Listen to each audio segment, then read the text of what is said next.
So I'm doing a longer video. This is part two, but it's basically gonna have the same info as part one. So rebuking Santa Muerte, you have to get when you start working with her, you're supposed to devote to her for your whole life, right? For the rest of your life. It's a devotion. Um, Upkeep her altar, upkeep her your prayers, you know what I mean? Pray to her, all that good stuff, you know what I mean? A devotion, veneration. So that's why Santa Muerte TikTok and all the Santa Muerte devotees call themselves devotees. Oh, you're a devotee? Oh, you're a devotee?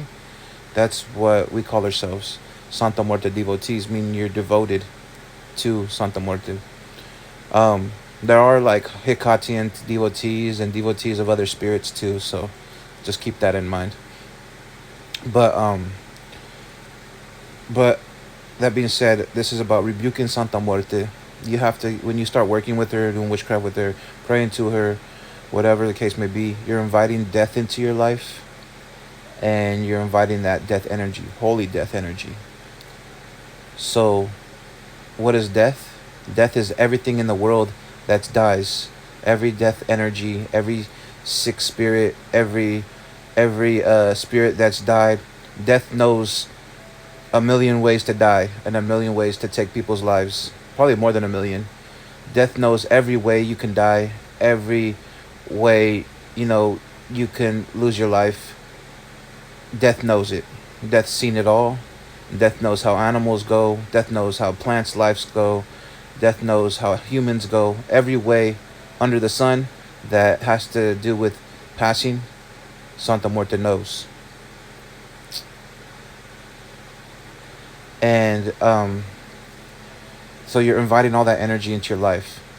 Some people who invite her energy into their lives, they have to cleanse their space and vessel a lot more with spirituality because their body can't handle the death energy. But if your vessel can handle her death energy, and that means you can not shower for a couple of days, or you could be with her all the time and you don't have to cleanse all the time. But she utilizes that death energy to protect you, heal you, guide you, and bring nothing but blessings upon you because you pray to her and you serve, or you pray to her and you venerate her. But this is about rebuking Santa Muerte. Is you have to do a ritual to rebuke that death energy out of your life. Once you start praying to her, you're supposed to pray to her for the rest of your life. Once you start praying to her and doing witchcraft with her, you're supposed to do it for the rest of your life. I mean, you don't have to do witchcraft with her for the rest of your life, but you have to pray to her for the rest of your life. Devotion is a devotion. You know what I mean? So when you start praying to her, she starts bringing you blessings. She starts watching out for you. She starts protecting you from death. She starts protecting you from all things that come against you. She starts being a mothering spirit to you. And she starts watching out for you for your highest good. That's why we called her Madre Mia, means mother of mine in Spanish. We look to her as a mothering spirit. We look to her as a parent that watches over us. And what does a parent do? They protect their children at all costs. So when you come against a child of Santa Muerte, a devotee of Santa Muerte, that means you're going against death, and death is protecting her child at all costs. And what does death do? You know what I mean? Has power over all death. So people who come against people who are Santa Muerte devotees, especially good ones, they start to have sickness in their families, in their kids, in their lives. They start to have all these bad things happen. Car crashes, accidents. And this is not to make her look scary, because they're attacking you first. She's just returning the favor.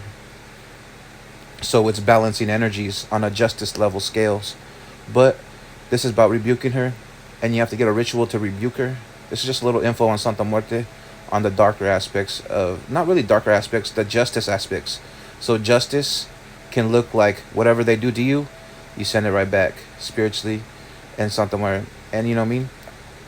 But rebuking Santa Muerte, you have to get a ritual done to remove her energy from your life. Especially if you've been with her for years, you have to remove that energy from your life. But as soon as you start removing her energy from your life, bad things start to happen. And this is where the rumors come in. The rumors of Santa Muerte. oh, I used to pray to her, and then I left her, and then she cursed me. She cursed my life. That's not true. She was blessing you. She was protecting you. She was giving you money, abundance, healing, and, watching over you. And she was giving that to you because you were a devotee and you prayed to her. Once you remove her from her life, she probably protected you from death many times. Once you remove her from your life with that ritual, all those blessings are pulled back to her energetically, and they start being removed from your life. So that's why some people be like, oh, I have a homie who stopped praying to her and he died, you know what I mean? And that they think, oh, Santa Muerte killed him. No, that's not what happened. That's that's a misconception because they don't have the eyes to see and the ears to hear. She just removed the blessings of protection over your life. So that means you were meant to pass, and she protected you from passing. You know what I mean? Um, because she has control over all death, because she's a holy death herself in the death personification. You know what I mean? Whew, I just got a generational curse. Imagine being generationally cursed by Santa Muerte. Having a sickness imbued in your whole family bloodline because you wanted to come against a chosen one. Boom, channel message from Santa Muerte. Stop messing around with the chosen ones. But anyways, rebuking Santa Muerte. Um, Rebuking Santa Muerte, you have to get a ritual. But this is just me explaining that when you work with her, she gives you nothing but blessings, helps you grow, and is a mothering spirit. And then when you rebuke her, she takes away her blessings. You start going broke, that's probably her taking away one of your blessings. You start, feeling sick, that's probably one of her blessings. You start, something bad happens to you after you stop praying to her, that's her removing her protection from you. That's not her cursing you. That's her removing the protection from you. Those things were always meant to hit you, or those things were sent against you, and she stood up for you and stopped them from coming your way because she's a mothering spirit, and she protects you like a parent would protect her child. So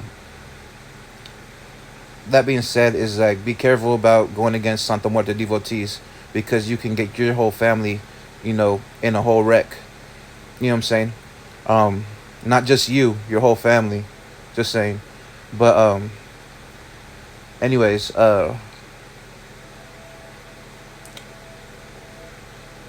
so yeah.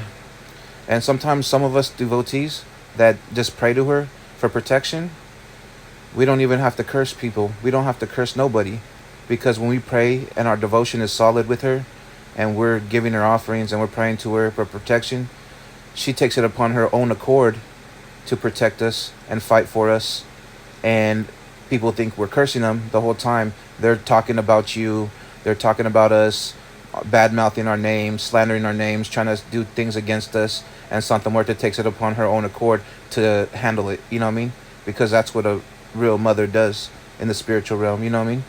So you guys got to be careful. You know what I mean? With messing with the Santa Muerte devotee, because your whole family could end up, in the underworld. And she controls where you go in the afterlife. Santa Muerte can control where you go. She guides your spirit in the afterlife. She's one of the reapers that guides your spirit where you go in the afterlife, whether you go here or there. So, you know what I mean? Hell, heaven, whatever realm. She could take you to purgatory. She could take you anywhere. So you guys got to be careful. So not only in this life she has control over you, but in the next life she got control over you.